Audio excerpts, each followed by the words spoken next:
Jæja, Helena, Íslandsmeistari, hvernig er tilfinningin?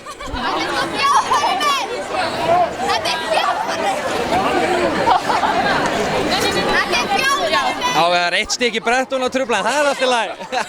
Hvernig er tilfinningin, Helena, til hamingju? Ólýsanleg, ég hef bara aldrei upplifað svona. En þið tókum bara stjórnina strax og voru stýrið bara allan tíman? Já, við bara ákveðum að koma ógeðslega sterkar í leikinn, byrjan bara á fullu og þá vissum við myndum vinna þetta. Svakaleg sería að baki, allt útisigrar og algjör rússíbani. Hvernig ertu núna? Það gæti ekki verið sætara. Ef ég var hreinskilin held ég ekki að þetta myndi fara í 5 leiki. Þetta er geðveikt. Bara ólýsanleg tilfinning. Nú ert þú einn af þeim sem er að kveðja liðið, þannig að þú ert að kveðja með háu nótunum. Maður verður að gera það. Maður er ekkert að vera að kveðja ykkur tapri. Þetta er svoleiðis. Það er búið að ganga á ýmsu í vetur, svona í eldsnöggu bragðáðinni, sleppur í fögnuðinn. Hvernig myndið þú lýsa vetrinu?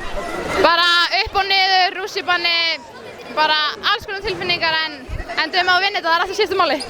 Til hamingju, Helena, og gangi allt í haginn í henni stóru Ameríku. Ég vona að við fáum að sjá þig fljótlega aftur. Bara 100%. Takk fyrir.